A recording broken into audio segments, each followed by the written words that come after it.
Good morning. Good morning, Unity of Bremerton. We're going to get started here. So welcome. You're welcome. I'm welcome. My soul is welcome here.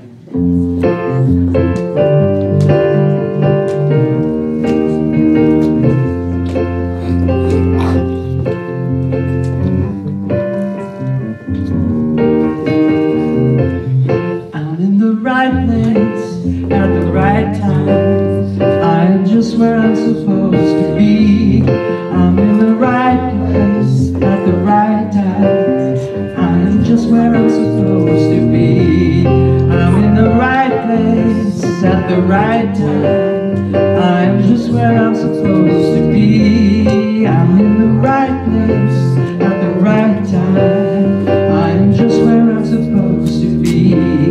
Oh, my soul is welcome here. Oh, my soul is welcome here. I am getting the message loud and clear. My soul is welcome here.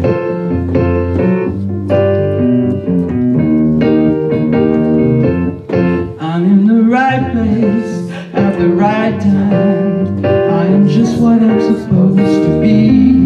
I'm in the right place at the right time. I am just what I'm supposed to be. Oh, my soul is welcome here. Oh, my soul is welcome here. I am getting the message loud and clear. My soul is welcome here. Oh, my soul is welcome here. Oh, my soul is welcome here. I am getting the message loud and clear. My soul is welcome here. I am getting the message loud and clear. My soul is welcome here.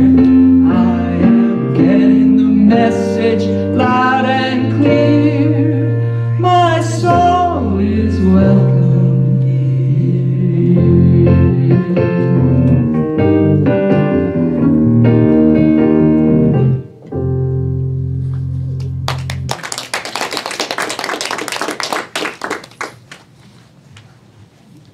Good morning, good morning. So, Mr. Leo Brodie is our musical guest and also our speaker today because we're going to have a musical church, right? What a wonderful thing. So, welcome, welcome everybody. Is there anybody here with us for the very first time today? All returnees. Okay, that's wonderful. Okay, let's get started with, I think what's next is a heart song, so let's go with that.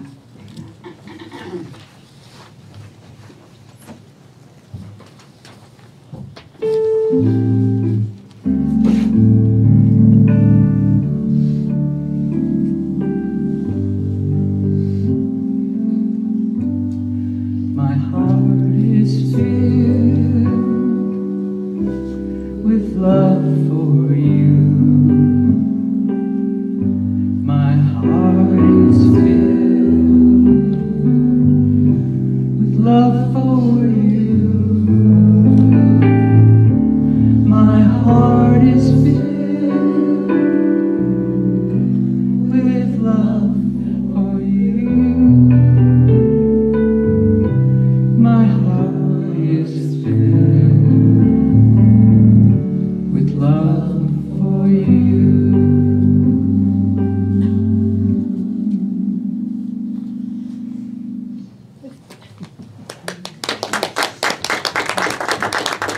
Very simple but elegant. Thank you. Okay.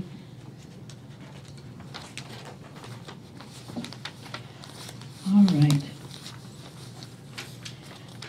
Well, I'll talk about the Red Heart Welcome anyway, and with our streaming live people, excuse me, with our streaming live people, perhaps they are wondering about that. So what we do when we give people the red hearts is we welcome you in the spirit of love. We want you to know that no matter where you are on your journey of faith, you're always welcome here. We know that the world is a better place when we're willing to share our hearts. We give this heart as a symbol of the steadfast spirit that lives within each one of us, and we ask you to carry this symbol as a symbol of the Red Heart Fellowship. Let it be a reminder that the love of God is always with you, and to share your heart wherever you go. The Red Heart, as a symbol of fellowship in the world, can spread love one heart at a time. Let's start the movement here. I do, before we go further, want to tell about the people that help make Sundays happen, because they don't just happen by accident, right? A lot of work goes into it. So our board member of the week is Kat Bray. Our chaplain of the day is Nora Clements. Thank you, Nora. Our youth ed champion is Cindy Swink. Our hospitality hosts are Anne and Mary Ellen. Spick and Span Angels, that's all of us. So if you can pitch in following fellowship time with the cleanup, that would be welcome. Thank you. Our technology director is Mark Swink. Thank you, Mark. Mark helps everything happen on the screens and with the audio and with the streaming live internet feed. So thank you, Mark. And our office assistant is Susan Henderson. She does a lot of behind-the-scenes work, so we're grateful for that. Thank you, Susan. And I am your lovely and charming platform assistant. I'm Debbie Clay. Okay, all right. A few announcements. I'll just give a couple of highlights. They're in your program anyway, but coming up on February 25th, many of you will remember Carmel Pennington, and she has spoken at our church before, so she will be our guest speaker on February 25th, and we hope you will join us for that. And coming up March 5th, it will be Reverend Karen Hamilton as our guest speaker. So the rest of the announcements are, I'm going to let the board member of the week tell you about that. So, Kat, would you like to come forward? Just take a seat. Good morning. Good morning. The announcements for today we'd like to bring to you is a reminder that you are listening through a live streaming process, or we are performing live streaming, and we are asking you keep conversation down because it is being picked up, especially during the candle lighting and the paper burning. Also, please be sure your cell phones are turned off or on vibrate. Okay. Unity of North Kitsap has a weekly meditation on Tuesday nights, Tuesday, February 20th at 7 p.m. They're going to have a oneness blessing. Rose Vidal and Bill Mullen will create the monthly blessing circle, which is always a beautiful experience. Please join them in the Harmony Room at UCC, and feel free to bring a friend. If you have any questions, don't hesitate to ask. We'll be happy to help with that. All right, the next men's group meeting will be next Saturday, March 10th at 9 a.m. And I believe that's going to be here. There is a $5 donation that gets you breakfast. Please sign up today or SVP by email or on Facebook so they know how many to cook for. The topic will be advanced meditation. The sign-up sheet is on the table in the fellowship area, and feel free to bring a male friend. Okay. We aren't invited.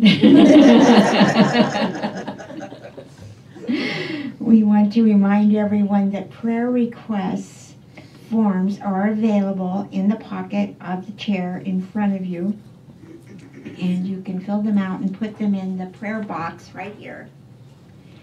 And we will make sure that you get properly prayed up. The chaplains are also available if you'd like prayer today.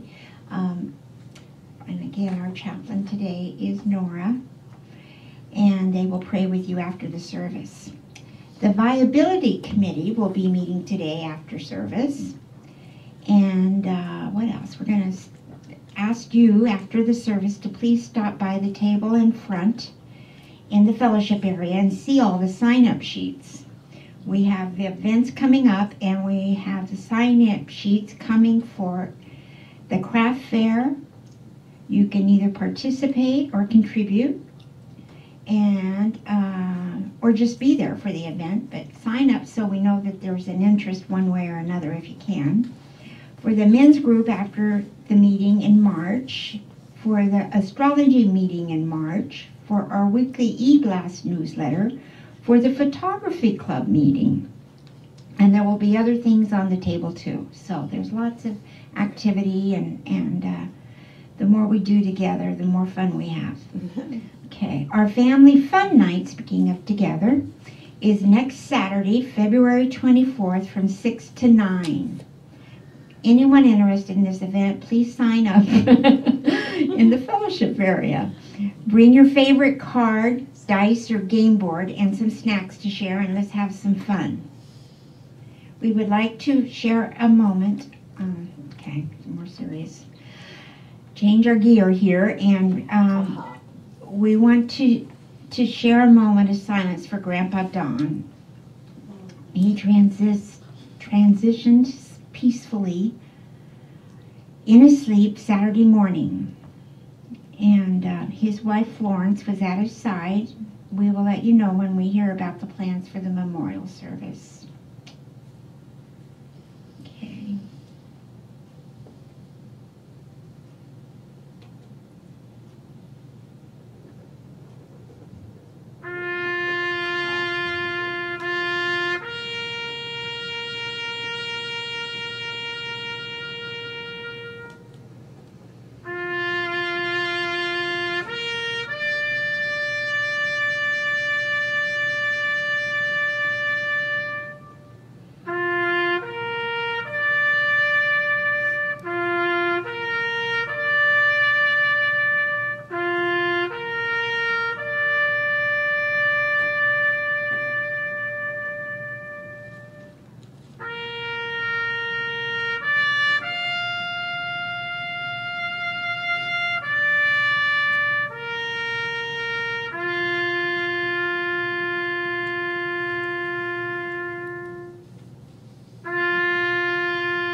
Thank you.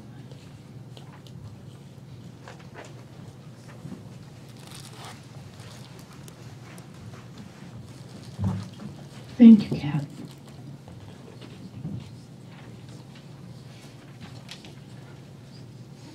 Okay, it's time to light the Christ candle, and this represents the divine light within each one of us.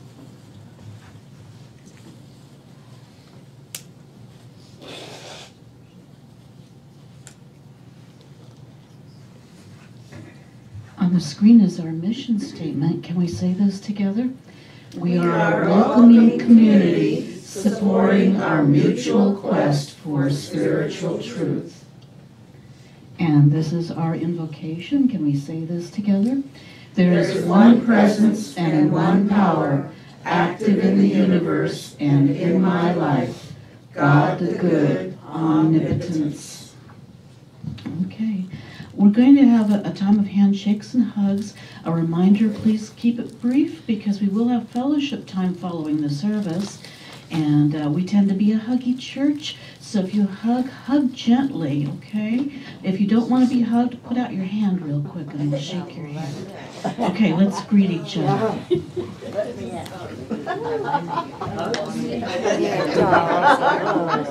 Wow. Did you come to snow? Hey, where's my good morning bud? He's not here anymore. Good morning. Hey, kiddo. Doing the best I can. I know, yeah. No, I'm no. Darling. Oh, good. Oh, there's. Let me admire. Oh, yeah, right. Good, I'm good. Excellent. I don't behave well.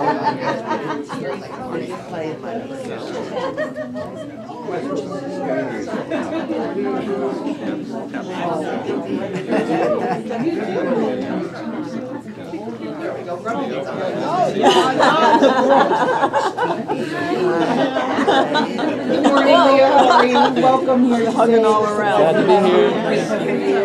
Hey, all right. This will be enjoyable today. Thanks for being here. Yeah. Can I get you to push? Miss Marilyn? Hello, Marilyn. Oh, wait. I don't want to miss out on a hug. Yes. How are you, beautiful? Thinking about your critters.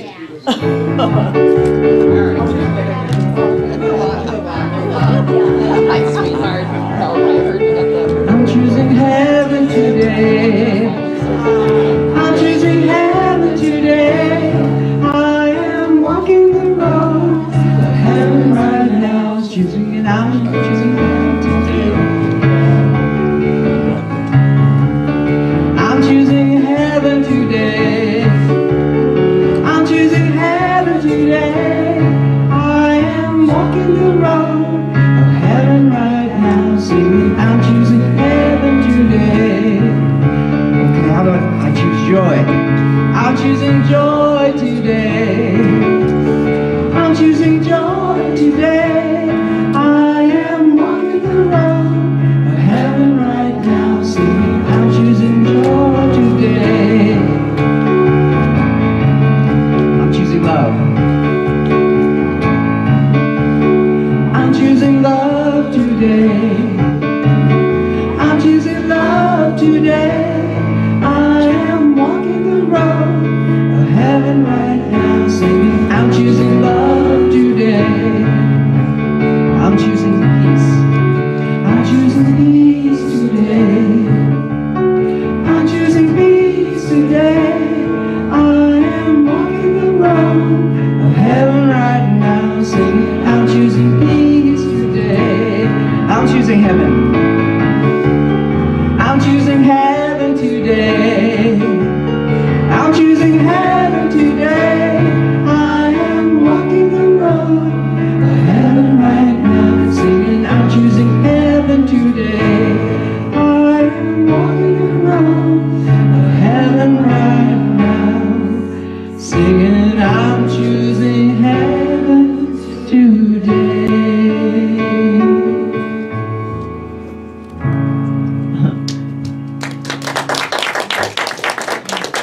I feel a need in my heart to share something about Grandpa Don.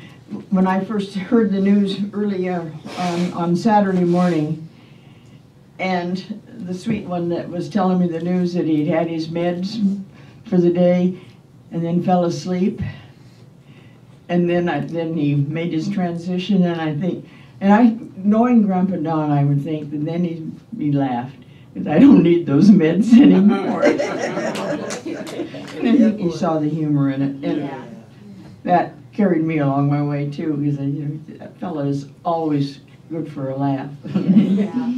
He called me Port Orchard's finest. Takes one to know one, I think. Today's daily word is insight. I trust in my spiritual insight, and I am at peace. Experience can guide me as I deal with any challenges in my life. I appreciate acquired skills and the many ways in which they serve me. Still, at times a new perspective is needed to take a fresh look for any missed opportunities or solutions. So, I learn to rely on my indwelling spiritual insight, my Christ expression, to guide me to the most effective choices I can make in experiencing oneness with God as source. Oneness with God as source. Any fears and challenges of the world are dissolved and alleviated. I am able to find both courage and peace. No proof is needed or even possible for my spiritual insight. I simply trust, and I am at peace. From John 16, verse 13. When the Spirit of truth comes, he will guide you into all the truth, for he will not speak on his own, but will speak whatever he hears, and he will declare to you the things that are to come. Today, I trust in my spiritual insight, and I am at peace, and God does bless us. Thank you, Mary.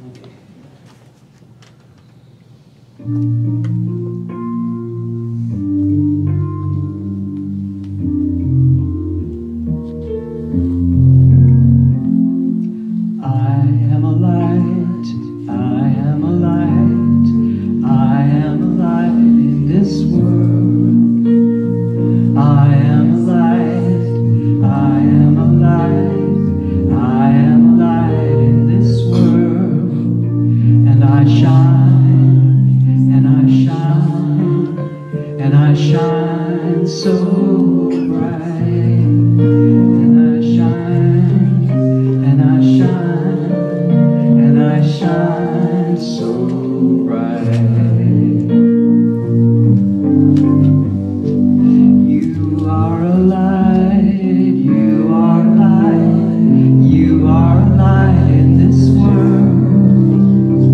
You are a light, you are a light, you are a light in this world.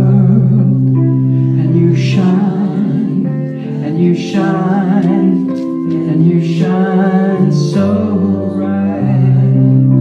And you shine, and you shine, and you shine so bright.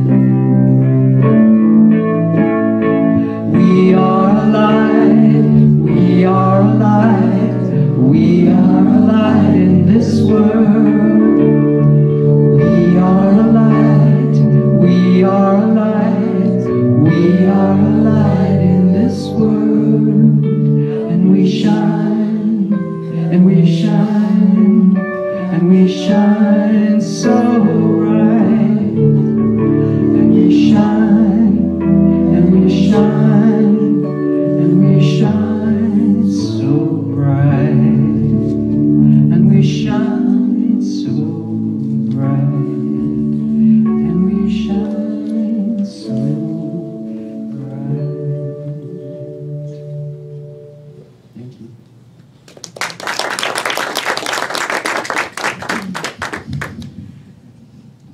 So I'm going to be talking about love in a little bit, but I'm going to sing a song. This one is actually, it leads into the topic of love. And it's one that I wrote for my most recent album. And so I get to play the track from the album, and I'll sing over the track instead of having to play, which is really fun.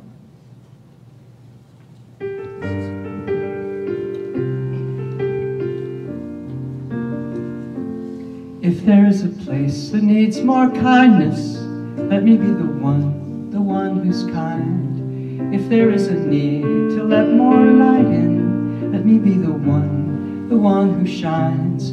If there is a past that needs forgiveness, let me be the first one to forgive. And if somewhere love's not being given, let me be the one who gives. Kindness become me, kindness inspire me. Practicing kindness, I make it mine. I can be kinder when I am mindful, knowing my presence is to be kind. Kindness instill me, kindness fulfill me. Kindness move through me and show the way. Kindness come heal me, kindness reveal me. Kindness become who I am every day.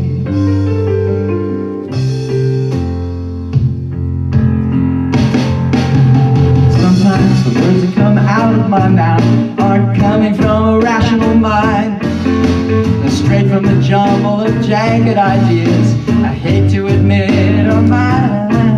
In my hurry and worry, thinking only of me, I'm not the person I want to be. But I change my attitude with gratitude.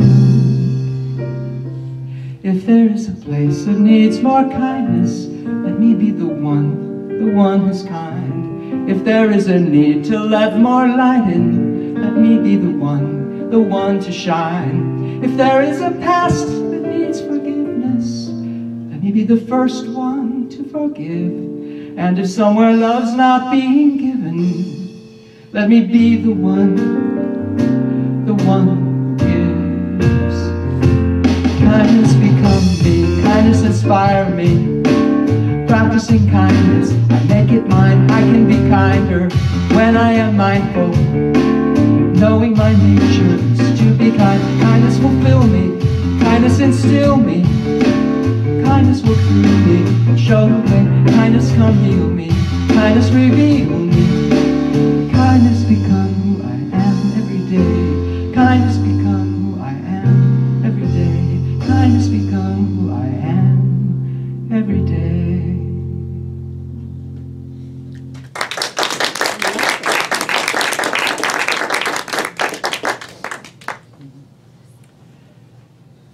Okay. So I am so honored once again to have been asked to give a talk here. And the subject today is love. We just had Valentine's Day, and you know, we get all these cards with hearts and everything, and it's being commercial success, I think, for Hallmark. But it has a deeper meaning, obviously. There's a lot more to it. And we just paid our respects to a gentleman that I only met here a few times, but he was certainly a loving person. You could just tell that. And he just radiated warmth and a sense of fun, a sense of humor, a sense of love. So I'm going to tell a story about my wife. This is actually a story she posted on Facebook, so I know that I can share it. I'm safe. No, but it was a wonderful experience that she had, about an experience that she had. She went on a business trip, and on the way, on the flight to the location, to the place where she was giving the talk, she got promoted to first class without having to pay any money. And she was like, wow, that's really cool, because she loves being in first class, especially if you don't have to pay for it. So on the way back, she was thinking, oh, maybe I'm going to get promoted to first class again. Well, that didn't happen. She didn't get promoted to first class. She had to sit in business class, and you know, with her legs tucked up and everything. But she decided, and this is so her, she decided, well, I'm just going to make a first class experience for myself. And she said, so I'm going to take this, wherever I sit, I'm going to make my row be like my home. I'm going to make it a welcoming, joyful place. And I'm going to be a kind presence, a loving presence. And so it's snowing. How cool is that? So she's sitting there, and there's another guy comes in to sit by the window. She's at the aisle, but he just goes immediately to sleep. So, you know, well, so much for being warm. But she said what he needed clearly was to sleep. So the best thing she could do for him was to just leave him alone. So then comes down this aisle a very large man. Portly is the word that my wife used to describe him. And he looked really embarrassed to have to squeeze in. So she got out of the seat and he sat down, and she had to lift the armrest so that he could have room to fit, you know. And he was trying to get the attention of the stewardess, but the stewardess was ignoring him. Maybe she didn't see him, or maybe she just was ignoring him. But my wife gently got the stewardess's attention, and the man asked her for a seatbelt extension. This is something I didn't know that there was, but some people need to have an extender belt. And so he was really grateful that my wife, Cindy, by the way, I just have to share, you know, we have a Cindy on your board. My wife's name is Cindy, and we have a Clay, last name Clay. I don't know if you're on the board, but that's her name, Cindy Clay. So it's like, well, she's almost here in person. Anyway, at the end of the flight, she realized that he would have a hard time getting up and getting his suitcase. So she jumped up and got his suitcase and just handed it to him. And he just leaned over and said, "Thank you for your kindness. You're a really kind person." And you could tell that was something he wasn't used to. Or she could tell that was something he wasn't used to getting.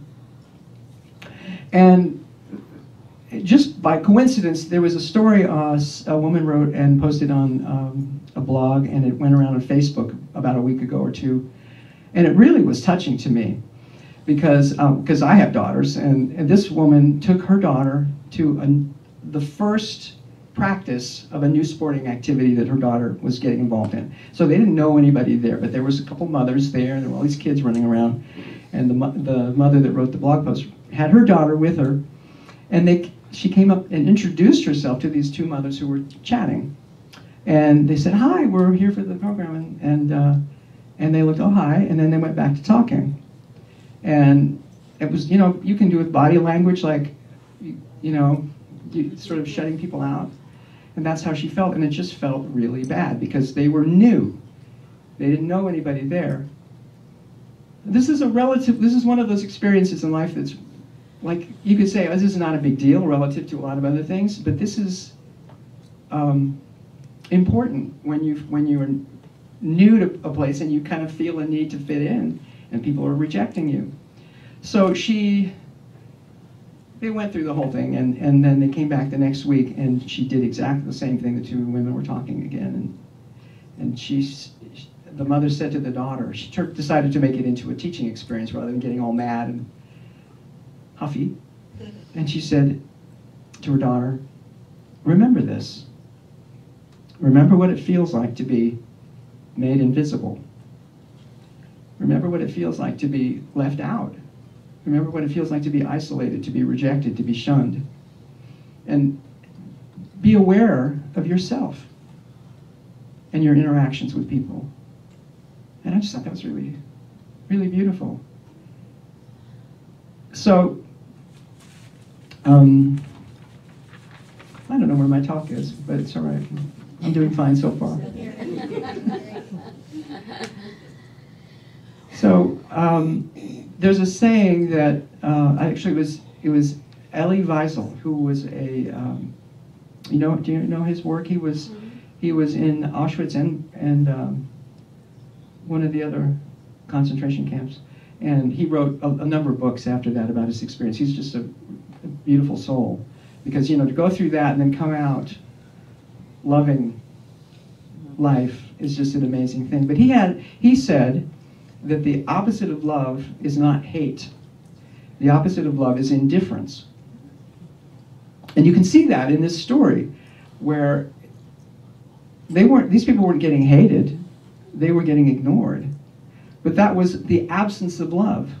And since love is what we are made of, to have it withheld so visibly is really a painful. I mean, it can be experienced as a painful thing. You know, you can move on to it. You can move on from it and say, well, I mean, you can rationalize it, and you can get over it and say, well, I'm still loved by God, which is absolutely the truth. It's a good thing to know, but it still hurts in the moment. It still hurts. So, I'm saying these things for myself. You know, this talk. Whenever anybody gives a talk, they really shouldn't be just lecturing, like, you should do this. I'm doing it for myself. This is something that I think I can definitely improve on. The kindness, you know, kindness is sort of easy in certain circumstances, but there are other circumstances where we sort of have to extend beyond our comfort zone, to just be kind, to just be real, to be there and to see people and to welcome people. So a little follow-up story, because we never know how something that we do ripples out. When we take that step to be kind and to see someone or whatever, we just never know what the effect is, because it's like a cumulative raising of the vibration that we don't even know. It just goes on and on and on. So this just happened, like, I think not yesterday, but the day before yesterday. My wife was asked to have like a networking lunch with a woman that she doesn't know really well, but they've known each other as professionally for a couple years. And they happen to be Facebook friends. And this woman brought up the fact that my wife had posted that story about being kind to the man on the airplane. And she said, "You seem like a really kind person." And somehow that recognition opened the door for her, this other woman, to tell a story. And I'm not going to tell the story, but it involved childhood abuse from the age of 4, all the way through into adulthood. And she had literally, because of the circumstances of this horrific thing, she had no one to talk to. And her husband had passed away. So she was one of these people who's a high-functioning person. She's successful, she's got a career, she's got a job, she's making money. But she had no one to talk to, and she had all this pain, and she had no way to process it. And it was just because my wife seemed to be a kind person, or she recognized her as a kind person, that's a better way to say it, that she was able to talk to her, and she talked for an hour and a half. And my wife, of course, just listened. I mean, there's nothing you can do in that kind of situation except just listen. And she told me that the other day, and I went, I got to put that in the talk, because that's exactly what I'm talking about. That ripple effect is incalculable. And that reminded me of an experience that I had myself. So I'm a practitioner. Last summer, I became a practitioner in religious science, which is a sort of a cousin to unity. And so it's a similar role to being a chaplain. And I was standing in my own church, welcoming people, and on a Sunday morning, and in the lobby, I was standing out there, and this woman came in that I didn't recognize, and she said she asked some questions, and then she says, "Could we just go like somewhere where it's quiet and just talk?" And so I led her to a place where we have some chairs. Now I have to explain. I'm a practitioner, and we're taught as practitioners to do the formal prayer treatment. And one of the things we're doing in the practice of a formal prayer treatment is that we're hearing whatever the problem that they're presenting, and we're being sympathetic and listening, and reflective, that we know what they're saying, the issue that they're going through. But in our own mind, we're not buying into the story. In other words, we recognize the truth of the experience that they're having, the lowercase t truth, if you will, but we're not buying in the story. We're not going to acknowledge or agree with them that they're having a hard time, because our job is to flip it into spirit. Our job is to immediately turn to prayer and know that the higher truth of them is not whatever this condition is presenting them. Whatever this condition is telling them about themselves is not the truth of who they are. That's our job. So I had just gotten my license a few months before. And so I was like all ready to do this. But she presented a story, again, it was a situation of molestation from the time she was a child, and she was a child of adult alcoholics. And she had this, I can't imagine how hard this would be, but when you grow up with that and you take it as it's your life, it's hard to just separate when you're an adult. Like, that really happened to me. That was really wrong. It wasn't me. That shouldn't have happened. So what she really wanted to hear was someone just to hear what she'd gone through. And I kept trying to go. I mean, a couple times I sort of went, well, so I can know the truth for you, blah, blah, blah. And she went, I don't want to hear about that. I don't even want you to talk about God. And I just knew in that moment she was just needing to be heard and needing to be seen. And I just had to give up my stole, my job. Because my job right then was to see her and hear her. And I'll tell you, that was a really powerful experience, because she talked for an hour. And I felt like at the end she felt like she'd been heard and seen. I mean, it was really extremely emotional. And I've never had to do that before or since, but that's what we have to be prepared to do, is give up our ideas of what we're doing or what they should be doing or anything like that, and just become human beings. That's what she wanted. She wanted someone who was a human being. And meanwhile, in my mind, I was holding a higher truth of her, but I wasn't trying to force anything on her, Anyway,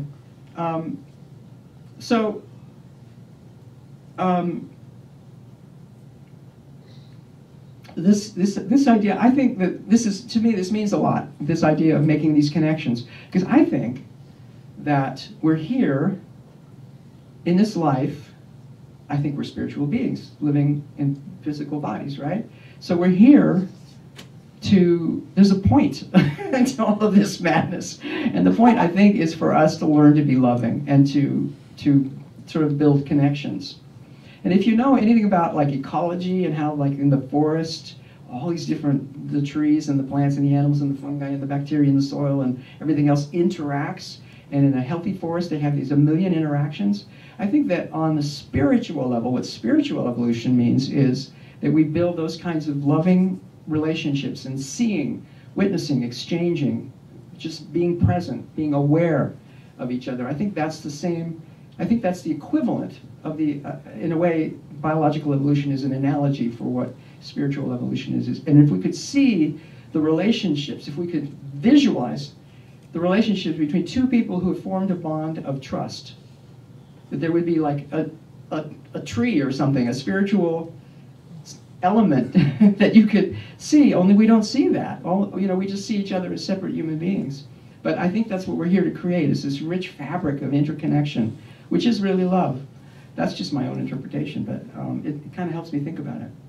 So why don't we do this? Why is it hard? I think the reason it's hard is because we have suffered ourselves. We have been gone through rejection and had pain, and then we're afraid. We're afraid of being rejected again. So it's fear that keeps us from being as open as we could be. And again, I'm talking to myself here. I'm trying to say, why do I? Because I'm looking at you like, hey, come on, guys. That's not what I'm saying. Let's get on board this train together, because this is not an easy thing to do. But it does come down to fear. And so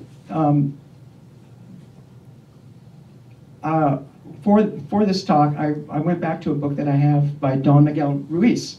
Do you know him? He wrote The Four Agreements.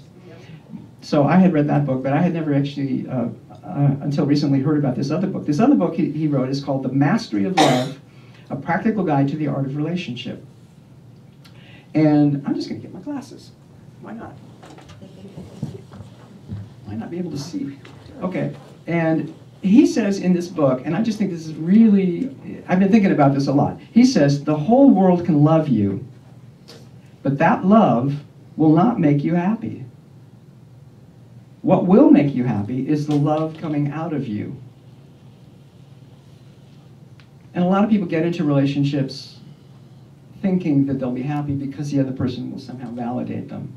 And that always leads to disappointment, because another person can't fill, a need that you have in your heart to be loved. You just have to be, you have to know that you're loved. And from a spiritual, we know these teachings, we can take that in and know that we are always loved by God, and we can see that in a million different ways. But we have to know that we're loved ourselves. So the book has 3 elements to a recipe to help us move through and heal our wounds. And that's why the talk is called The Medicine of Love. It's using love as a medicine, and it's also a medicine to be more loving. So the first step is to just be real and to know the truth. And this comes into effect, for example, with someone who has a hard time because they were, let's say, abused. They might find it's difficult for them to release or to trust because they had some abuse in their background. Fortunately, I've never had that kind of a thing. But if you have, then you have to make the distinction between fault and responsibility. So you can say, that was not my fault. That experience was not my fault. That was their fault. They did that to me. But at the same time, they're not responsible for you now. So right now, in this moment, you're not experiencing that, and you have to stop experiencing it. You have to take responsibility for living that over and over again. So the ways to, that's an example of seeing the truth. And so he talks about 3 ways you can think about seeing the truth, because you want to see the truth on all levels. And the first is, don't believe me. Don't believe, what I'm saying. And the second is, don't believe yourself, because we all tell stories.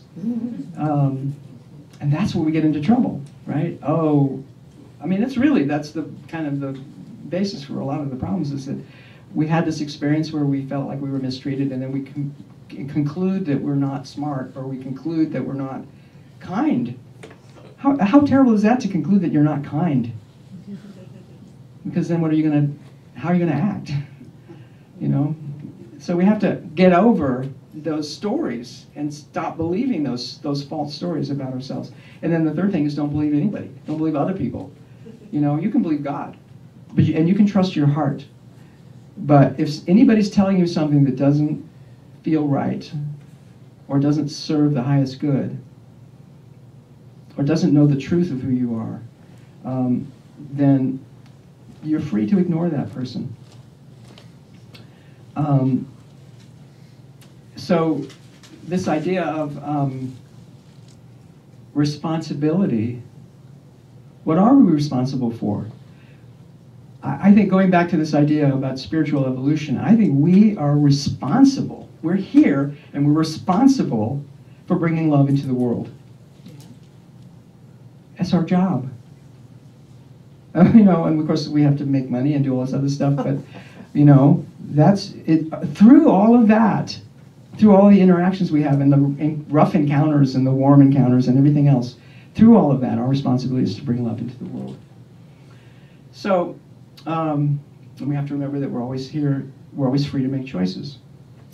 So the second step is to forgive, and I'm not going to go into a whole talk about forgiveness, but learning to forgive. Make a list of all the people that you feel like that they should forgive you, and make all the list of people that you think you should forgive, and just go through a practice of forgiving them, at least mentally, if you can't do it in person.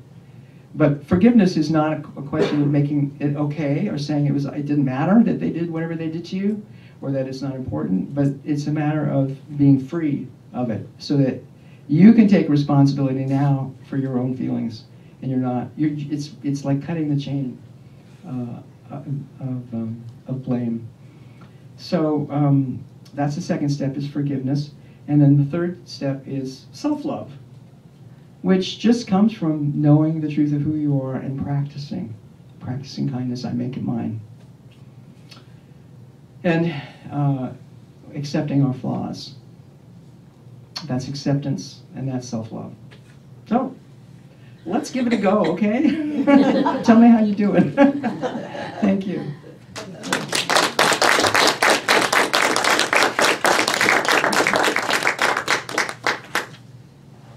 Okay.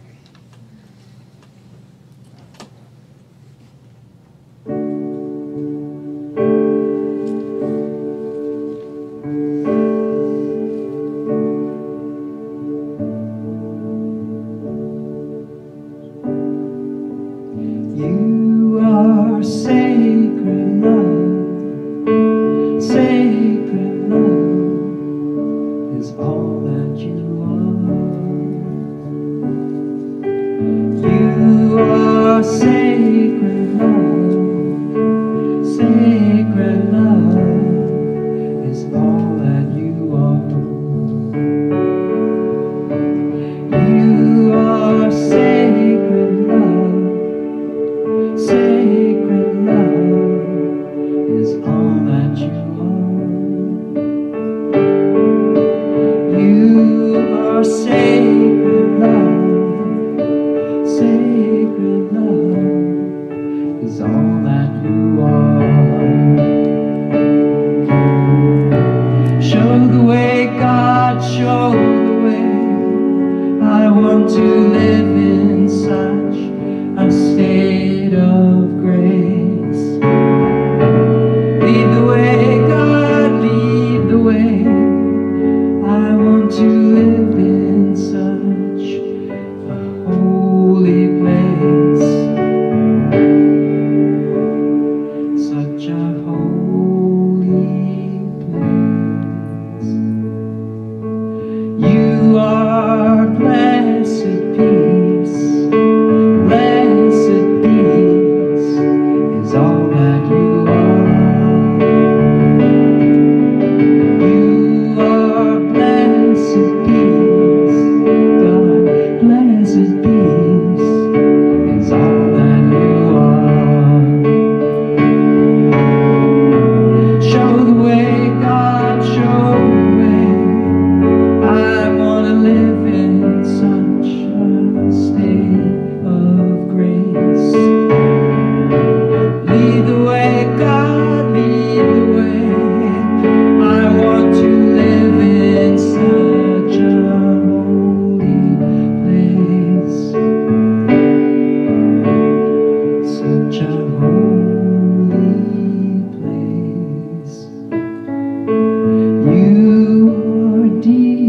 deepest joy, deepest joy is all that you are.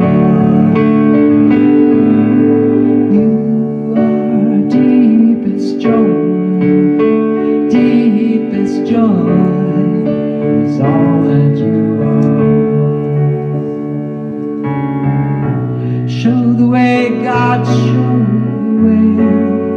I want to live in such a state of grace. Lead the way, God, lead the way. I want to live in such a holy place. Show the way, God, show the way. I want to live in such a state of grace. Lead the way, God, lead the way. I want to live in such a holy place. Such a holy place. You are blessed love, sacred love is all that you are. You are sacred love, sacred love is all that you are. Sacred love is all that you are. Sacred love is all that you are. Sacred love is all that you are.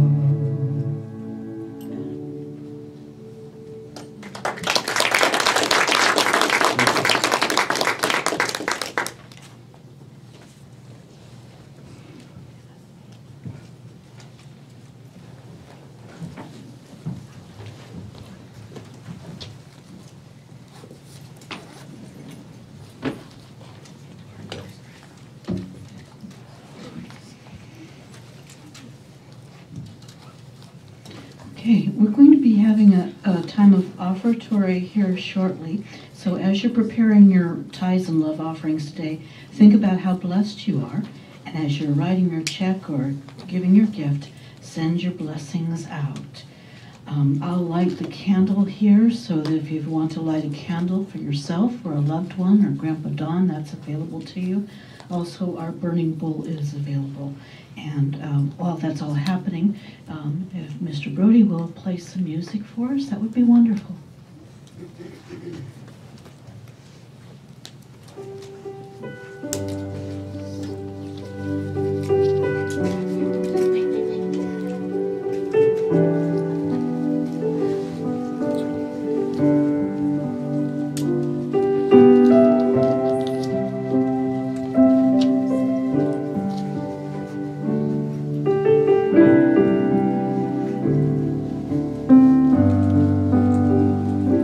I am so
for all that I have. I am so blessed. I am so blessed. I am so grateful. I am so blessed.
Thank you for that lovely music.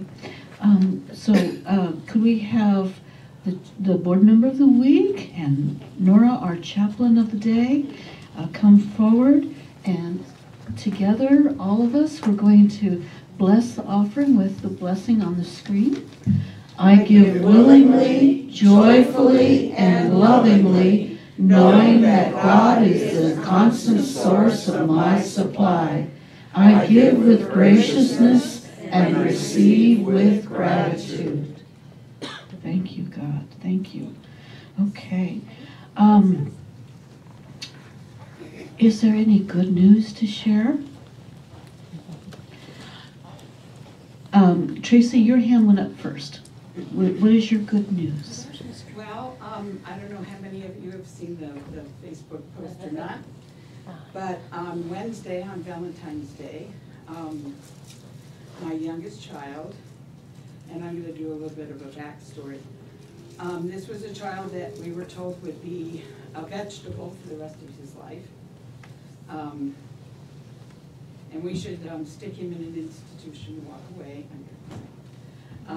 My youngest child proposed to his girlfriend of 12 years, and she said yes.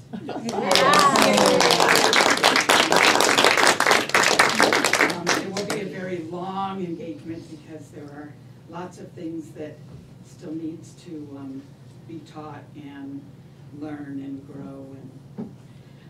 But yes, the rings were beautiful, and she was very excited. So if anybody wants to see any pictures, I have them on my channel. Yes, they were very good. Lovely story. And your son's name is Daniel, right? Yes. Daniel. Yes. So If we anybody can. knows Daniel, he is a wonderful young man, and he is very excited. I don't think he understands the concept yet of long engagement, because he keeps coming to me and saying, well, Mom, I have some ideas about this, and Mom, I have some ideas about that. So, you have plenty of time. So I am a very proud mama, and Daddy is strutting like a peacock. So. Yes, so we are very Wonderful news. Okay. Another hand went up. Natalie. My house went on the market less than 2 weeks ago, and I already have a buyer. And what I'll just tell a little quick story is, before I even met with the realtors, I kept wanting to know, well, how much do you think my house will sell for? You know, what it's worth. And the realtors met with me and said, well, you know, after looking over all the comps in the area, we think $270 would be a good price to start with. So God just automatically said, good, okay. No questions, you know, no doubts. And I'm like, okay, well, that's fine. So we went through the process of receiving the first offer, which was $270. And then they also wanted me to pay $7,000 of closing costs. But that same day, another offer was going to come in from another buyer. Well, apparently they got wind of that and thought we better put in a second offer just to make sure we're, you know, safe. They sent in an offer of $280,000. And they scratched out the request for any closing costs. Nice. So I was like, okay, God, thank you. Thank you.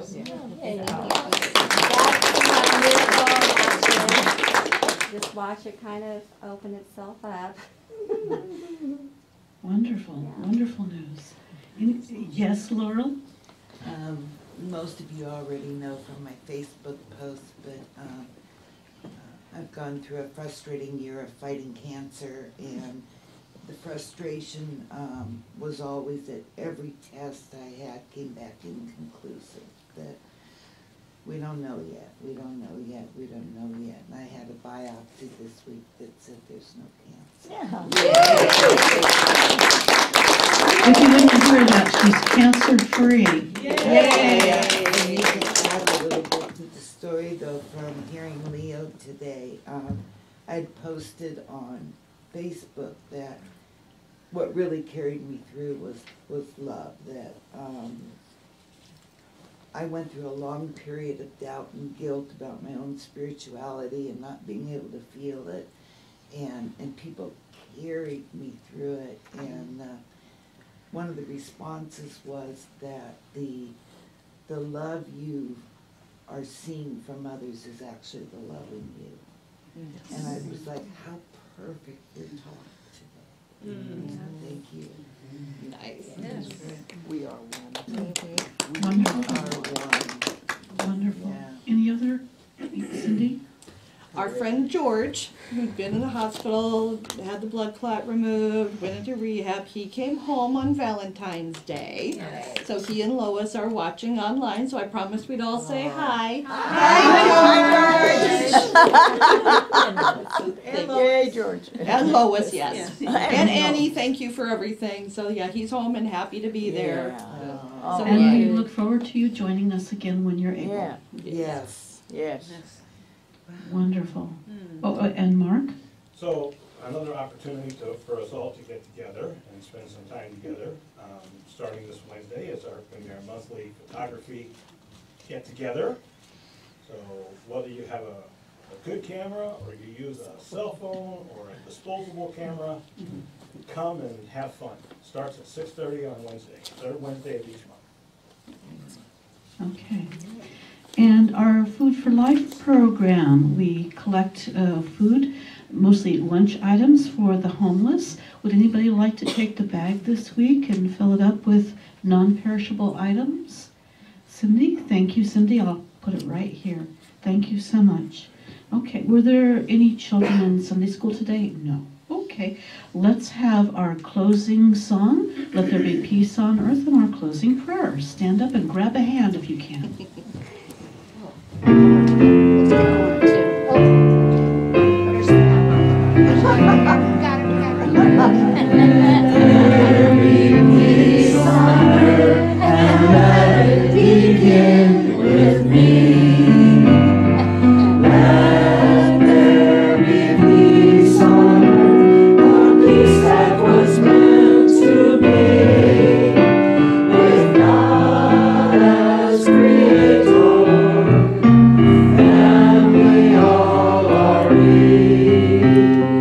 Let us walk with each other.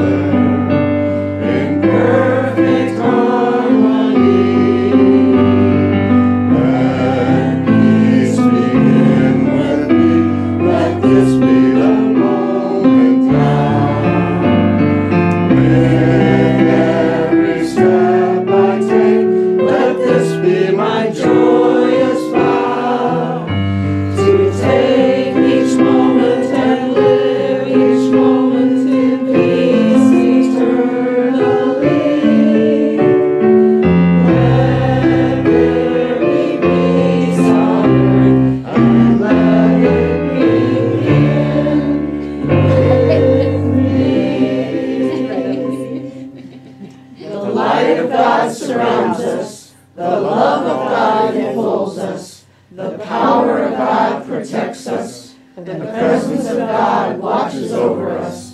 Wherever we are, God is.